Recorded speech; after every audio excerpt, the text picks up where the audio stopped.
حدیث پاک میں آتا ہے، حدیث قدسی ہے، اللہ پر کیسا بھروسہ رکھنا ہے؟ انا عند ظن عبدی بی، میں اپنے بندے کے گمان کے نزدیک ہوتا ہوں جو مجھ سے رکھے۔ مفتی احمد یار خان نعیمی اس حدیث پاک کے تحت فرماتے ہیں یہاں عبد سے مراد بندہ مومن ہے، یعنی بندہ میرے بارے میں جیسا یقین رکھے گا میں ویسا ہی اس کے ساتھ معاملہ کروں گا۔ بس یہ سمجھ لو آج بات، میرا اللہ بہتر فرمائے گا، رب میرے لیے بہترین فیصلہ کرے گا، وہ مجھے پالنے والا ہے، میری ماں سے زیادہ چاہنے والا، یقین تو کرو نا اس پر۔ لوگوں کو اللہ پر ہی یقین نہیں رہا ہے، میرا تو کام ہی خراب ہو جاتا ہے، اللہ معاذ اللہ، اب اس پہ کفریہ کلمات بھی کہہ دیتے ہیں، میرا تو جناب مسئلہ ہی حل نہیں ہوتا، میری دعا تو رب سنتا ہی نہیں ہے، میری مشکل آسان وہ کرتا ہی نہیں ہے۔ تم کھڑے نہیں ہو سکو گے، تم اللہ پر، اللہ سے بدگمان نہ رہنا۔ اللہ کرے کہ انسان یہ سمجھ جائے کہ مجھے رب پر اچھا گمان رکھنا ہے۔ شاعر کہتے ہیں نا، جو سوچتا ہوں وہی بات ہونے لگتی ہے۔ پوچھو پازیٹیو لوگوں سے، ان کے ساتھ پازیٹیو جب سوچتے ہیں پازیٹیو ہونے لگتا ہے۔ جو سوچتا ہوں وہی بات ہونے لگتی ہے، جڑا ہوا ہے زمانہ میرے گمان کے ساتھ۔ اچھا سوچو گے تمہیں اچھا ملے گا۔ اب غور فرمائیے، جب یہ ذہنی بندہ بنا لے یار سچ سے کاروبار نہیں چلتا، تو پھر آپ کو برکت کاروبار میں کیسے ملے گی؟ پہلے ہی آپ نے یقین کر لیا ہے۔ جب یہ ذہن بنا لے کہ نماز کے لیے وقت نکالا تو کام میں نقصان ہو جائے گا، تو پھر کام میں ترقی بھی نہیں ملے گی۔ اب ذہن بنا لیا کہ ترقی کے لیے صرف دنیا کی ڈگریاں کمانی ہیں، تو پھر قرآن کریم کی برکات کہاں سے نصیب ہوں گی؟ جب یہ ذہن بنا لیا کہ آج نیکی کا دور ہی نہیں ہے، کچھ لوگوں کا ذہن بن گیا ہے بھائی جناب کوئی نیکی کا دور نہیں ہے، تو پھر نیکی کی برکت بھی نہیں ملے گی۔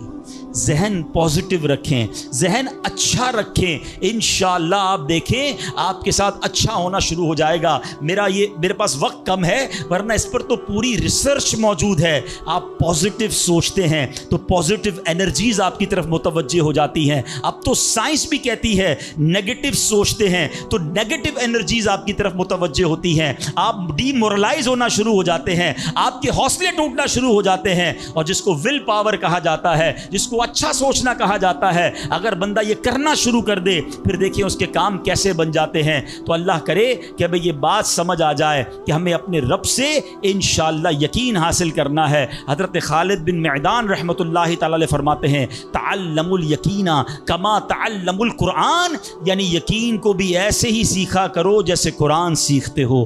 میں نے بھی اسے سیکھ کر حاصل کیا ہے۔ سبحان اللہ۔ اب یقین سیکھنے کے لیے، یقین حاصل کرنے کے لیے علماء نے بڑے طریقے لکھے۔ پہلے تو بندہ دعا کرے کہ اے اللہ مجھے اپنا یقین عطا فرما۔ بڑی پیاری دعا حضرت ابوبکر صدیق کیا کرتے تھے، اللہم حب لی ایمانا و یقینا و معافاتا و نیہ، اے اللہ مجھے پکا ایمان، پختہ یقین، عافیت اور سچی نیت عطا فرما۔ اللہ پاک سے دعا کرتے رہیں اور ایسے لوگوں کے ساتھ رہیں۔ آخری بات کر لیتا ہوں جناب، پرابلم پتہ ہے کیا ہے؟ ڈی مورلائز بندہ پتہ کہاں ہوتا ہے؟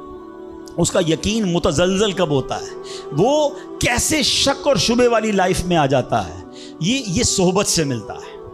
آپ جب اللہ پر پکا یقین کرنے والے لوگوں میں بیٹھتے ہیں نا، آپ کا یقین بھی بڑھنا شروع ہو جاتا ہے۔ یار اس کو اللہ پر کتنا بھروسہ ہے، بیمار ہے پھر بھی کہتا ہے میرا رب کریم ہے، پریشان ہے پھر بھی کہتا ہے اللہ کی رضا پر راضی ہوں، میرا رب سب ٹھیک کر دے گا۔ جب ایسے لوگوں کے ساتھ آپ بیٹھتے ہیں نا، آپ کا یقین توکل بھی مضبوط ہونا شروع ہو جاتا ہے، بندہ اسٹرانگ ہونا شروع ہو جاتا ہے۔ اور جب بندہ بیٹھتا اٹھتا ہی ایسے لوگوں میں ہے جو ہر وقت مایوسی کی باتیں کرتے ہیں، ہر وقت جناب آنے والے خطرات اور پریشانیوں کا ہی ذکر کرتے رہتے ہیں، ارے بھائی کچھ نہیں ہونا، سب برباد ہو گیا ہے، سب ختم ہو گیا، ان کے پاس جب بیٹھو ایسا لگتا ہے سب کچھ تباہ ہونے والا ہے۔ ایسے لوگوں کے ساتھ نہ بیٹھیں، حوصلے والے لوگوں کے ساتھ بیٹھیں، توکل والے لوگوں کے ساتھ بیٹھیں، اللہ سے محبت کرنے والوں کے ساتھ بیٹھیں، پھر دیکھیں انشاءاللہ آپ کے کام کیسے سیدھے ہو جائیں گے۔ ایک آخری بات چلے کر لیتا ہوں، اللہ پر بھروسہ، اللہ کے فیصلوں پر یقین کیسے حاصل ہو؟ مجھے یہ کیسے پتہ چلے کہ یار یہ چیز میرے لیے بہتر ہے؟ میں نے کئی بار اپنے بیانات میں یہ ایگزامپل دی ہے، میں دوبارہ دے دیتا ہوں، شاید کسی کے دل پر اثر کر جائے۔ میں مثال دیتا ہوں، ہمیں بعض اوقات بندہ پتہ ہے اللہ سے یقین کہاں ٹوٹتا ہے؟ جب بندہ دعائیں مانگتا ہے، التجائیں کرتا ہے، بڑی رو کر التجا کرتا ہے، مصیبت میں ہوتا ہے، اس کو کوئی چیز چاہیے ہوتی ہے اور اس کو نہیں ملتی ہے، بندہ کہتا ہے رب تو میری سنتا ہی نہیں ہے، اتنی دعائیں کی، مسجد میں جا کے کی، مکے مدینے میں جا کے کی، فلاں بزرگ سے بھی دعا کرے، نہیں ہو رہا میرا کام۔ جب بندے کا کام نہیں ہوتا نا تو اس کو لگتا ہے کہ یار میں اللہ پر کیسے بھروسہ کروں؟ یہاں جا کر شیطان حملہ کرتا ہے۔ اب آئیے اس وسوسے کو کیسے ختم کریں۔ آپ میں سے کئی ایسے مجھے نظر آ رہے ہیں جو والد ہوں گے یا بڑے بھائی ہوں گے، آپ کا کوئی چھوٹا بیٹا یا چھوٹا بھائی ہو اور بیمار ہو جائے، اس کو بخار ہو جائے، گلا خراب ہو جائے، اور وہ رونے لگے کہ ابو میں نے آئس کریم کھانی ہے، میں نے ٹھنڈا شربت پینا ہے۔ اچھا بتائیے، آپ اسے ٹھنڈا شربت پلائیں گے؟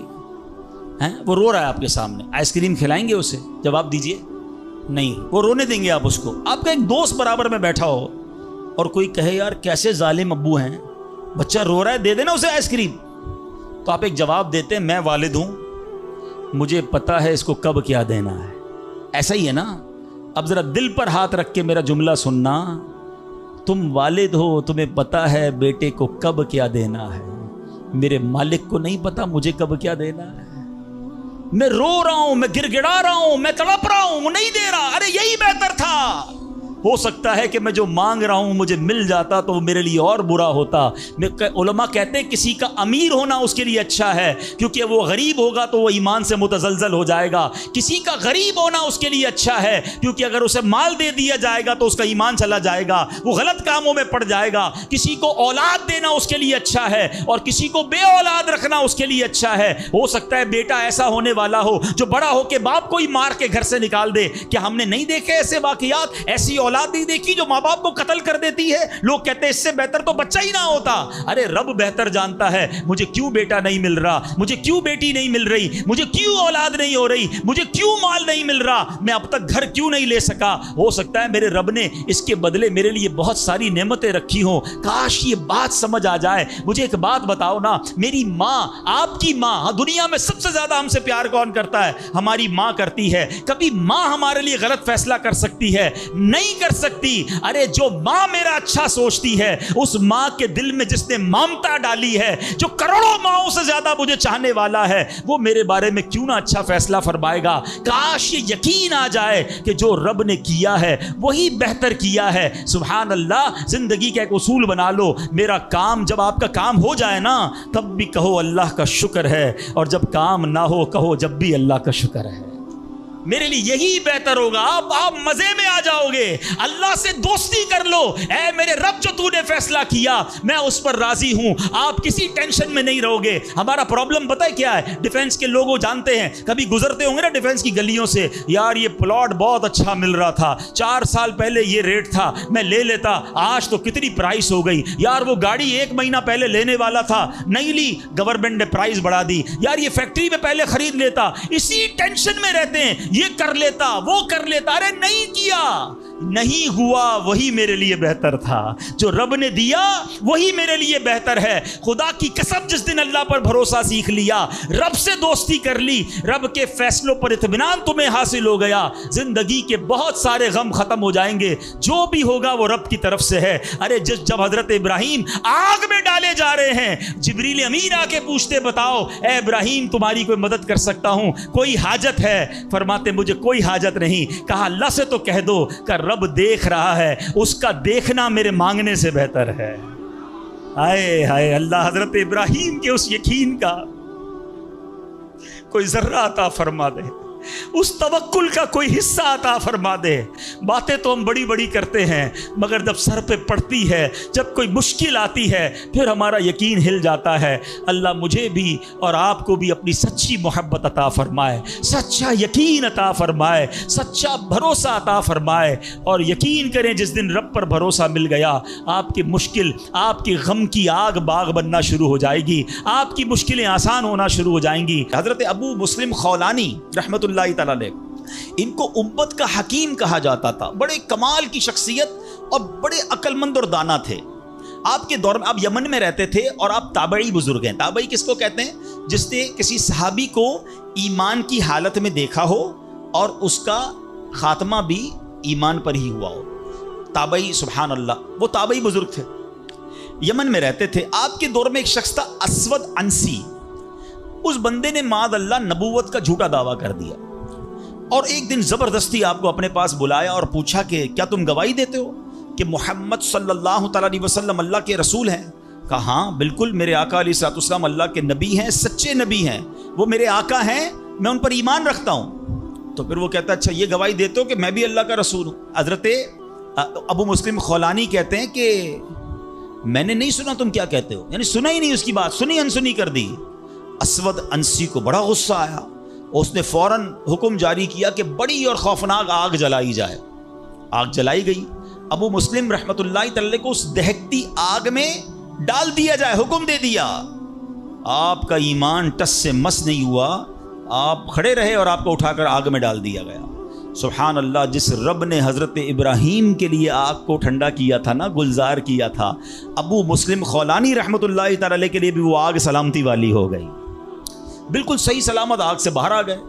اسود انسی نے جب یہ دیکھا کہ یہ اتنی بڑی کرامت، اب یہ لوگوں کو پتہ چل جائے گا تو میری تو نبوت کا جو دعویٰ ہے وہ بیڑا غرق ہی ہو جائے گا، تو ان کو آزاد بھی کر دیا اور کہا کہ فوراً یہاں سے آپ چلے جائیں۔ تو آپ کو یمن سے نکال دیا، آپ یمن سے نکلے اور مدینہ منورہ حاضر ہو گئے۔ غلامی میں نہ کام آتی ہے شمشیریں نہ تدبیریں، غلامی میں نہ کام آتی ہیں نہ شمشیریں نہ تدبیریں، جو ہو ذوق یقی پیدا تو کٹ جاتی ہیں زنجیریں، کوئی اندازہ کر سکتا ہے اس کے زور بازو کا، نگاہ مرد مومن سے بدل جاتی ہے تقدیر۔ ایک قافلہ تھا، 3 افراد ہیں، بلکہ اس میں سبحان اللہ 4 افراد ہیں، حضرت ابراہیم، حضرت اسماعیل، بی بی ہاجرہ، اور چوتھے کون تھے؟ حضرت جبرائیل۔ حضرت جبرائیل راستہ بتا رہے ہیں، یہ پورا قافلہ پیچھے پیچھے جا رہا ہے۔ کہاں جا رہا ہے؟ حضرت جبرائیل سے حضرت ابراہیم کو اتنا شوق تھا، پوچھتے ہیں اے جبرائیل ہماری منزل آ گئی؟ کہتے ہیں ابھی اور آگے ہے۔ ہماری منزل آ گئی؟ کہتے ہیں ابھی اور آگے ہے۔ لکو دک صحرا میں ایک ٹیلے پر جا کر، کون سی جگہ تھی جہاں آج مکہ آباد ہے؟ کچھ بھی نہیں تھا، کعبہ بھی نہیں تھا، اسی ٹیلے والی جگہ پر بعد میں کعبہ بنایا گیا۔ بالکل صحرا ہے، نہ پانی ہے نہ کھانا ہے۔ حضرت جبرائیل نے بتایا اے ابراہیم تمہارا مقام آ گیا ہے۔ حضرت ابراہیم کی اطاعت دیکھیں کہ وہ بیٹا جو 99 سال کی عمر میں دعاؤں کے بعد ملا ہے، حضرت اسماعیل آپ کو 99 سال دعا کرتے کرتے گزر گئے، پھر ملے تھے، مگر حکم کیا تھا کہ اپنے بیٹے کو، اپنی زوجہ کو وہاں چھوڑ آؤ۔ حضرت ابراہیم اپنی زوجہ کو، اپنے بیٹے کو جب چھوڑ کر جاتے، تھوڑے سے کھجورے ہیں، پانی ہے، تو بی بی ہاجرہ کیا کہتی ہیں؟ 3 بار کہا کہ ابراہیم کس کے سہارے چھوڑے جا رہے ہیں، کس کے سہارے چھوڑے جا رہے ہیں؟ حضرت ابراہیم نے جواب نہیں دیا، تو آخر میں کہتی ہیں اللہ امرک بہذا، اے اللہ کے نبی، کیا اللہ پاک نے آپ کو اس کا حکم دیا ہے؟ آپ نے کہا مجھے رب نے حکم دیا ہے۔ اب یقین دیکھیں اس خاتون کا، اس ماں کا یقین دیکھیں جس کا چھوٹا بچہ ساتھ ہے، دودھ پیتا بچہ ساتھ ہے، نہ کوئی انسان نہ پرندہ۔